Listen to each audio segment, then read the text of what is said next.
Modern सास लाई घूंघट वाली बहू। दिवाकर ममता और शेखर का इकलौता बेटा था। वे लोग शहर में रहते थे, इसलिए शेखर चाहता था कि वो अपनी बेटी की शादी शहर में करवाए। तो वहीं दूसरी ओर ममता अपने बेटे की शादी गांव की एक लड़की से करवाना चाहती थी, ताकि वो हमेशा अपनी बहू पर अपनी चला सके। ममता, ये तुम्हारी कैसी जिद है? हम लोग शहर में रहते हैं और तुम खुद इतनी मॉडर्न हो, और इतनी मॉडर्न होकर अपने बेटे के लिए गांव की लड़की लेकर आना चाहती हो, वो भी ऐसी लड़की जो घूंघट में रहे। अगर मैं अपने जैसी मॉडल बहू ले आई तो मेरी बहू मुझ पर ही हुक्म चलाने लगेगी, और मैं नहीं चाहती कि मेरे घर में किसी और की चले, समझे आप? तुम चाहती क्या हो ममता, और क्या बोल रही हो? मुझे तो कुछ समझ में नहीं आ रहा। आपको कुछ समझ में आएगा भी नहीं, इसलिए आप चुप रहिए और मुझे मेरा काम करने दीजिए। करो तुम्हें जो करना है, शुरू से तो तुम अपनी ही चलाती आई हो। इस तरह से ममता अपने पति को चुप करवा देती है और अपने बेटे की शादी गांव की लड़की पूजा से करवा देती है। बहू, अब से ये तुम्हारा ससुराल है। तुम जानती हो ना ससुराल में बहू कैसे रहती है। जी माँ जी, मैं सब जानती हूँ। वेरी गुड, चलो फिर बाहर आ जाओ, पर घूंघट में आना। बाहर तुम्हारे ससुर जी हैं, पता है ना, ससुर और जेठ के सामने घूंघट में रहती हैं बहुएं। जी माँ जी। ममता के कहने पर पूजा घूंघट में बाहर जाती है। अपनी बहू का घूंघट देखकर शेखर ममता से कहता है, ममता, ये सब क्या है? बहू ने घूंघट क्यों किया हुआ है? बहू, इस घूंघट को हटा दो। ये आप कैसी बात कर रहे हैं? ये हमारी बहू के संस्कार है, और भूलिए मत, बहू हमेशा ससुर और जेठ के सामने घूंघट में ही रहती है। बहू, तुम अपना घूंघट हटा दो, कोई जरूरत नहीं है घूंघट में रहने की। मैं तुम्हारे पिताजी समान हूँ। पर पिताजी, मैं घूंघट नहीं हटा सकती। माँ जी बिल्कुल सही कह रही हैं। ये मेरे संस्कार नहीं है कि मैं अपने ससुर जी के सामने बिना घूंघट के घूमूं। ममता, तुमने बहू को बहुत अच्छी पट्टी पढ़ाई है, पर मेरे भी एक बात याद रखना, बहू ज्यादा दिन तक घूंघट में नहीं रहेगी, और एक दिन ऐसा आएगा जब तुम अपनी मनमानी नहीं कर पाओगी। मेरी खुशी तो आपसे देखी ही नहीं जाती।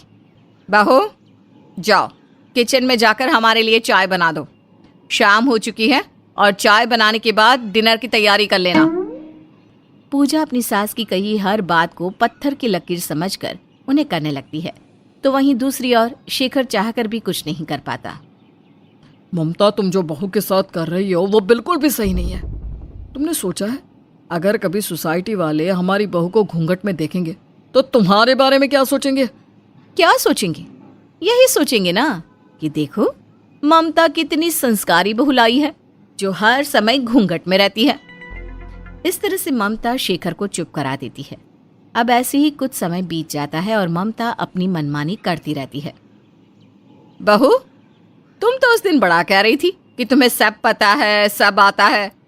क्या तुम्हारे मायके वालों ने तुम्हें इतना भी नहीं सिखाया कि रात में सोने से पहले सास के पैर दबाने चाहिए? अब समझाया था माँ जी, गलती हो गई। गलती हो गई तो अब अपनी गलती को सुधार लो। मेरे पैरों में बहुत दर्द हो रहा है, आकर मेरे पैर दबा दो। इस तरह से ममता अपनी बहू को कठपुतली की तरह नचाने लगती है। अब पूजा भी अपनी सास की चालाकियों को समझने लगी थी। ऐसे ही कुछ दिन बीत जाते हैं और एक दिन जब ममता बाहर गई होती है तो शेखर अपनी बहू से कहता है, पूजा बहू, तुम अपनी सास के इशारों पर चलकर उसके घमंड को 7वें आसमान पर चढ़ा रही हो। तुम्हें नहीं लगता कि तुम्हारी सास तुम्हारे साथ ज्यादती कर रही है? पर पिताजी, मैं माँ जी के खिलाफ भी तो नहीं जा सकती ना। बहू, जब घी सीधी उंगली से ना निकले तो उंगली टेढ़ी करनी पड़ती है, और तुम्हारी सास प्यार से मानने वालों में से नहीं है। खुद तो वो मॉडर्न बनी रहती है और बहू को घूंघट पर रखती है। अपना घूंघट हटाकर अपनी सास को दिखा दो कि तुम उसकी कठपुतली नहीं हो। इस तरह से शेखर पूजा को काफी देर तक समझाता है। अब पूजा को अपने ससुर की बातें समझ में आ जाती हैं और वो फैसला लेती है कि अब वो अपनी सास को सुधार कर रहेगी। पिताजी, मैं आपकी बात समझ गई, आप बिल्कुल सही कह रहे हैं, पर मुझे समझ में नहीं आ रहा कि मैं माँ जी के खिलाफ कैसे जाऊं, कैसे सुधारूं उन्हें।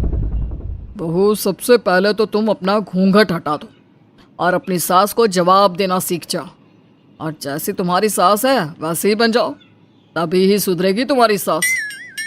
वो सब तो ठीक है पिताजी, पर मुझे डर लग रहा है कि अगर मैं माँ जी के खिलाफ गई तो। डरते क्यों हो? मैं हूं ना तुम्हारे साथ। इस तरह से शेखर अपनी बहू का साथ देता है। अब कुछ दिनों बाद पूजा बिना घूंघट के घर में घूमती है और धीरे धीरे बिना अपनी सास से पूछे घर से बाहर जाने लगती है। ये देखकर ममता को बहुत गुस्सा आता है। बहुरानी, अभी तुम्हारी शादी को 6 महीने भी नहीं हुए और तुमने अपने असली रंग दिखाने शुरू कर दिए। बहुत पंख निकल गए हैं तुम्हारे। सही कहा माँ जी।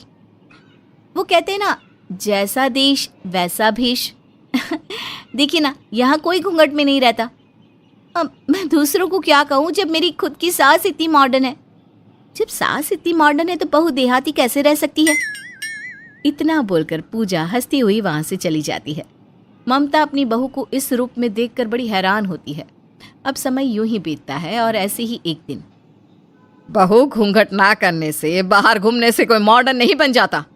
और वैसे भी बहू चाहे कितनी ही मॉडर्न क्यों ना हो जाए, उससे अपनी सास की सेवा करनी ही पड़ती है।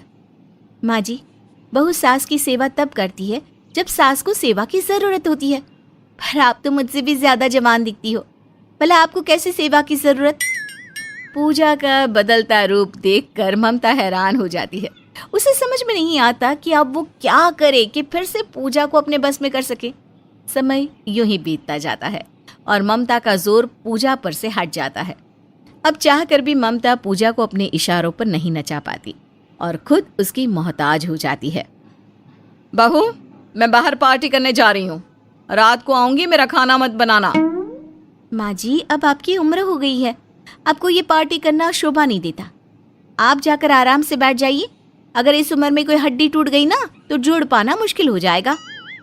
तुम कहना क्या चाहती हो? मैं तो बस यही कहना चाहती हूँ कि शाम हो गई है, अब आपको बाहर जाने की जरूरत नहीं है। याद है ना, अभी कुछ दिन पहले ही तो बिस्तर से उठी हैं। अगर इस बार फिर तबीयत खराब हो गई तो कौन करेगा आपकी देखभाल। अपनी बहू की बात सुनकर ममता गुस्से में कमरे में चली जाती है और रोती हुई शेखर से कहती है, सही कहा था शेखर जी आपने, इस लड़की से तो अच्छी मैं शहर की बहू लाती। घूंघट वाली बहू आज मुझे ही भारी पड़ गई। कहते हैं ना ममता, जैसी करनी वैसी भरनी। तुमने भी बहू को बहुत नचाया, अब तुम्हारी बारी है। मेरे साथ ऐसा होगा मैंने कभी नहीं सोचा था। क्योंकि अब पूजा अपनी सास को अपने इशारों पर नचाती है, जिस वजह से ममता को अपने किए का अफसोस होता है और उसे वो सब याद आता है जो कभी उसने पूजा के साथ किया था। और इस तरह से पूजा अपने ससुर के साथ मिलकर अपनी सास को सीधा कर देती है।